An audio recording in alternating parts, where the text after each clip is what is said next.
तेरे ते आ जी गोए भी इकट्ठे कर लैन पराली भी उत्ते गोए रख भी दिते ने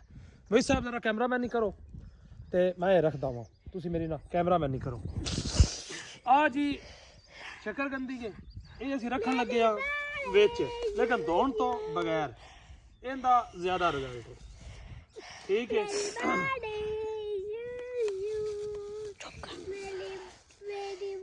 ਤੇ ਜਿਹੜੇ ਭਰਾ ਆਪਣੇ ਡੇਰਿਆਂ ਤੇ ਰਹਿ ਕੇ ਬਹਿ ਕੇ ਇਹਨੀਆਂ ਕੰਮ ਕਰਦੇ ਨੇ ਜ਼ਰੂਰ ਦੱਸਿਆ ਜੇ ਇਸ ਤੋਂ ਅੱਗੇ ਇੱਕ ਹੋਰ ਵੀ ਅਸੀਂ ਕਰਾਂਗੇ ਉਹ ਵੀ ਤੁਹਾਨੂੰ ਦੱਸਾਂਗੇ ਜ਼ਰੂਰ ਉਨੀ ਕੋ ਬਣਾਵੀਏ ਯਾਰ ਜਿੰਨੀ ਕੋ ਖਾ ਵੀ ਲਵੀਏ ਕਿਉਂ ਸ਼ਾਹ ਸਾਹਿਬ ਸ਼ਾਹ ਸਾਹਿਬ ਖਾਓ ਦੇ ਨਾ ਖਵੀ ਜਾਦੀ ਸਾਰਿਆਂ ਨੂੰ ਕਿਹੜਾ ਸਾਰੀ ਖਵੀ ਜਾਦੀ ਜੀ ਜੀ ਚਲੋ ਠੀਕ ਹੈ ਅਰੇ ਘਰ ਹੋਰ ਵੀ ਪਈ ਮੈਂ ਕਿਹਾ ਖਾ ਲਈ ਨਹੀਂ ਬੜੀ ਮੁਕਦੀ ਵੀ ਨਹੀਂ आ जैसा शकरकंजी छड़ी है जोड़ थले पराली उत्ते गोए उत्ते फिर गोए रख दिया उत्ते फिर बालन रखा दे फिर उत्ते पराली रखा दे अग लावा दे रहना तुसा साडे नाल वेहने तुसा रहना है अज असी एक नवा जिहड़ा काम नहीं वो अज असी करन लगे हां ते दस्या जे क्या ये काम ठीक है कि नहीं बंदे उबाल के खांदे ने असी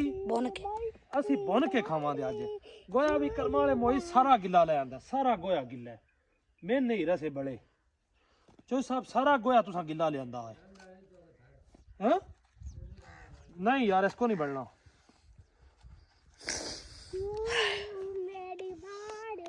शाह साहब बालन सन दो बालन गोए दे विच भुन के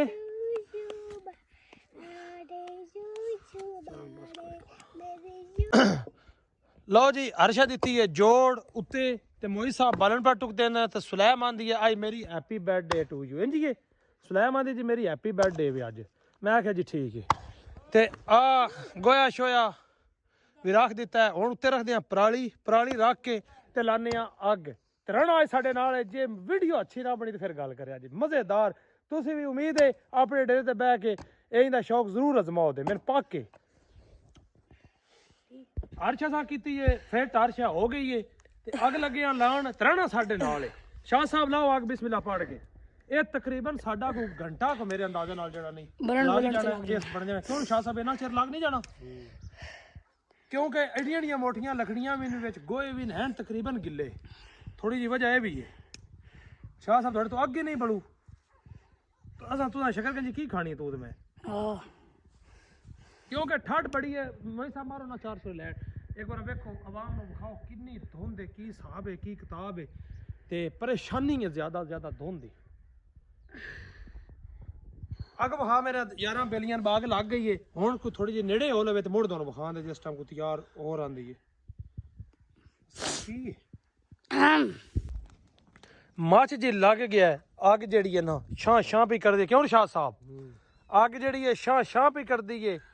अग लग गई है शकरकंजियां दे थल्ले वे ते आज बहुत ही मज़ा आवेगा ना मुझे यार करना है कर थले रख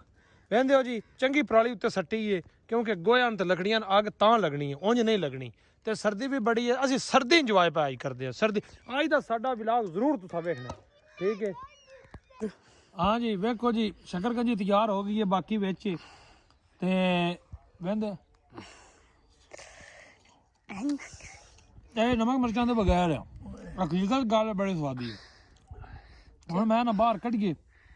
ਤੇ ਸਾਰੀ ਜਿਹੜੀ ਹੈ ਨਾ ਖਰਾਬ ਪਈ ਹੁੰਦੀ ਹੁਣ ਜ਼ਿਆਦਾ ਗਲਦੀ ਪਈ ਹੈ ਇੱਥੇ ਬੜੀ ਕਮਾਲ ਬਣੀ ਹੈ शकरकंजी ਕਿਉਂ ਭਾਈ ਸਾਹਿਬ ਖਾਓ ਦੇ ਨਾ ਜੀ ਖਾਵਾਂਗੇ ਅਸੀਂ ਹੁਣ ਖਾਣ ਲੱਗੇ ਆ ਤੇ ਤੁਹਾਨੂੰ ਵਿਖਾ ਛੜਿਆ ਬਾ ਕਿਵੇਂ ਭੁੱਜੀ ਜੇ ਕਮਾਲ ਗਰਮਾ ਗਰਮ ਵਿੱਚੋਂ ਸੇਕ ਪੈ ਨਿਕਲਦਾ ਉੱਤੋਂ ਚਿੱਲਾ ਵੀ ਸਹੀ ਲੱਗਦੀਆਂ ਹਾਂ ਬਾੜੀ ਨੇ ਸਾੜ ਛੜਿਆ